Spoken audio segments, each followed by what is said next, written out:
তিনি নাকি মোদির স্তব করেন, সেজন্যই জায়গা পেয়েছেন অপারেশন সিঁদুর নিয়ে প্রতিনিধি দলে।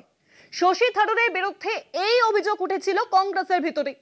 এবার আরো এক কদম এগোলেন শশী থারুর। জরুরি অবস্থা নিয়ে এবার সরাসরি ইন্দিরা গান্ধীকে নিশানা করলেন কেরালার কংগ্রেসের এই প্রবীণ সাংসদ। তিনি বলেছেন, আজকের ভারত কিন্তু 1975-এর ভারত নয়। কিন্তু শুধুই জরুরি অবস্থার সমালোচনা কেন? আজকের ভারতে যে উগ্র সাম্প্রদায়িকতা দেখা দিয়েছে, সেই অবস্থা শশী থারুরের চোখ এড়িয়ে যাচ্ছে কেন? এসব কথা তাহলে কিসের ইঙ্গিত?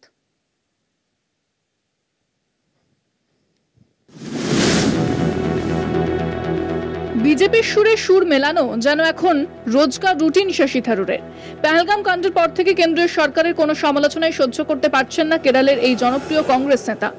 আগামী বছর মার্চ এপ্রিলে কেরলে বিধানসভা নির্বাচন, তারই আগে এবার নরেন্দ্র মোদীর কথায় সুর মিলিয়ে ইন্দিরা গান্ধীর জরুরি অবস্থার তীব্র সমালোচনা করলেন এই কংগ্রেস সাংসদ।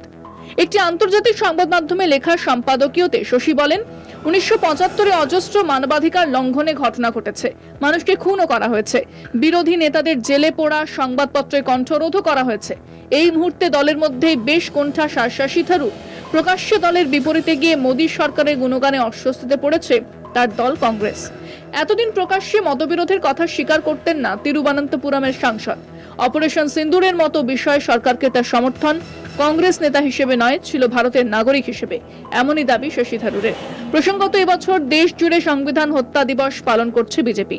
প্রধানমন্ত্রী নরেন্দ্র মোদী জরুরি অবস্থাকে গণতন্ত্র ইতিহাসে কালো অধ্যায় বলে সমালোচনা করেছেন। তারই মাঝে এবার এক প্রকার প্রকাশ্যেই কংগ্রেস বিরোধী কথাবার্তা বলা শুরু করে দিলেন শশী থারুর। বিশেষজ্ঞদের অনেকের মতে, শশীর মন্তব্য কংগ্রেসের অস্বস্তি বাড়িয়ে চলেছে। কি করবেন রাহুল গান্ধী, সোনিয়া গান্ধীরা? শশীও কি কংগ্রেস ছেড়ে এই বয়সে পা বাড়াবেন নয়া কোনো নৌকার দিকে? এসব প্রশ্নের উত্তর জানতে অপেক্ষা করতে হবে আর কয়েকটা মাস।